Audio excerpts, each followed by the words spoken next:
Hey! So, do you like this? We're trying something new with some artwork from Nesalonius, and I'm wanting to do some more videos with this style. Mostly for shorter form videos that I can then post in between my longer ones. Oh, but that does not mean the end of my video costumes. Since its release in 2012, the movie Frozen has generated plenty of fan theories. Like, Kristoff is actually Santa Claus, Hans is some kind of mirror thing guy, or that Rapunzel is Anna and Elsa's cousin.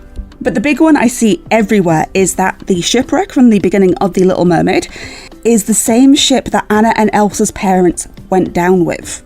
They do look very similar, and they are both based on Hans Christian Andersen stories. Ooh. Now that I give that a little thought, it makes me realise how dark that is. First time we see Ariel, she's grave robbing. Yeah, all those little trinkets and doodads, all stolen from corpses. Darker still, now 2 of these corpses have faces. But to be fair, maybe they didn't by the time Ariel got to them. Okay, that's too dark. Personally, I guess there's no harm in fan theories. Picking up on tiny details, trying to link one fictional world to another. Even Disney has done this, to varying degrees of success. And then Frozen 2 came out and director Jennifer Lee was just like, no.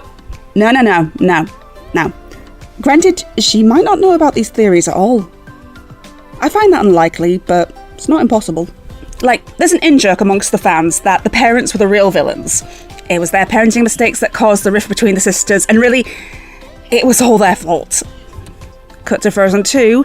Actually, they were great parents, and they were totally going to do the right thing eventually. So there. And she made it clear that the ship was washed up on shore, not beneath the sea, and that the parents died on board, so that quashes both the Tarzan same parents theory and the Little Mermaid watery grave theory. And that's fair. It's her project, it's her baby. If she doesn't want any links to the Little Mermaid movie, then there aren't any. But if that is the case, then what the f*** is this? What you're looking at right now is Metal Fish, episode 8 of season 2 of the Little Mermaid animated series that aired 6th of November 1993, 19 years before Frozen was even released. And who is that guy, you might be asking? That is Hans Christian Andersen. Yeah, it's one of those, the creator gets to meet his own creation stories. And you might have noticed that Hans Christian Andersen here has a more than passing resemblance to his royal thotness, Prince Hans, named after the author because Frozen is based from his story, The Snow Queen. And I don't really have the time to get into how disrespectful it is to base your story on someone else's original work, then name your villain after them. Now, maybe this similarity occurred because this is what Andersen actually looked like in real life. No! Not even a little bit! Dark hair, no sideburns, and, in his own words, an ugly duckling. His words! Personally, I think he was being a bit too hard on himself. I think he's got a foppish, impish, charming quality I wouldn't say no to. I don't know if the Little Mermaid Hans was designed to be attractive at all, but I know as fact that Hans from Frozen was. It's sort of his whole point of existing. So why do these two look so alike? They have, like, the same face. They're identical. No, I just don't see it. Well, let's look at the Metal Fish episode. Let's see if it provides any clues. Hans Christian Andersen builds a submarine to explore the ocean floor. This is meant to be Hans Christian Andersen, not H.G. Wells. Once he's down where it's wetter, he waxes poetic about what he sees, and I appreciate they use the original text of the story. It's a lovely touch. But a screw loosens, the sub floods, and he is trapped, slowly losing air. Again, he's no H.G. Wells. He meets Ariel, and Triton has to put aside his hatred of humans to save this man's life. The ending reveals it was Hans Christian Andersen. That's me. And encourages kids to check out his other stories at their local libraries. Because it was the 90s, and you could still do that.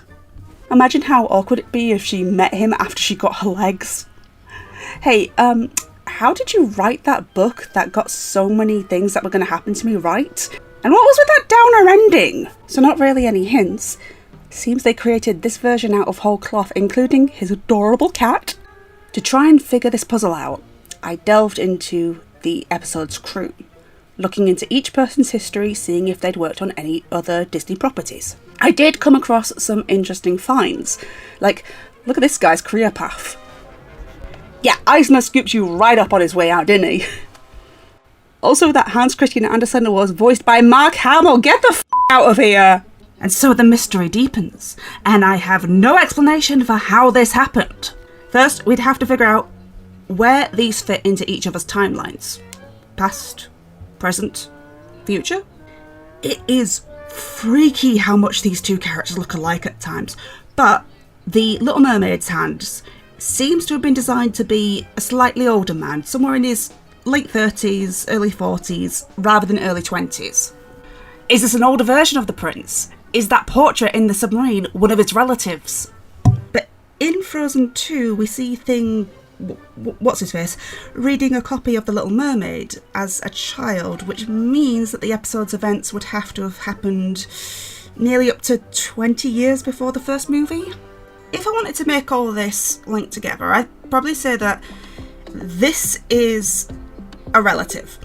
Either granddad or great uncle who turned his back on the royal lifestyle to follow his dreams of becoming a steampunk cryptid hunter, which, by the way, back off, that is my job, / part-time children's author.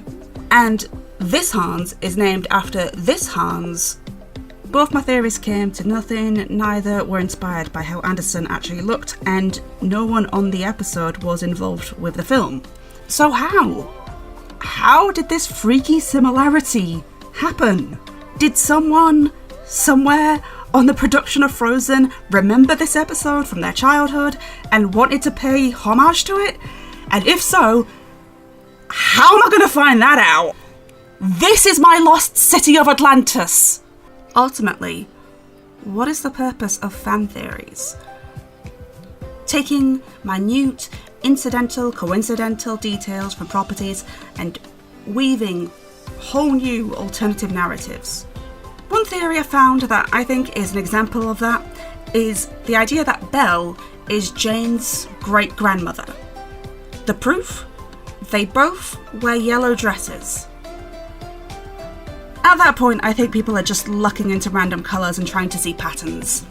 And if people are going to do that, then look at Prince Hans's cravat. Those are the colours of the Bi Pride flag. I will not be convinced otherwise. And when Jennifer Lee brings him back for the sequels, he better be infused with glorious disaster Bi energy.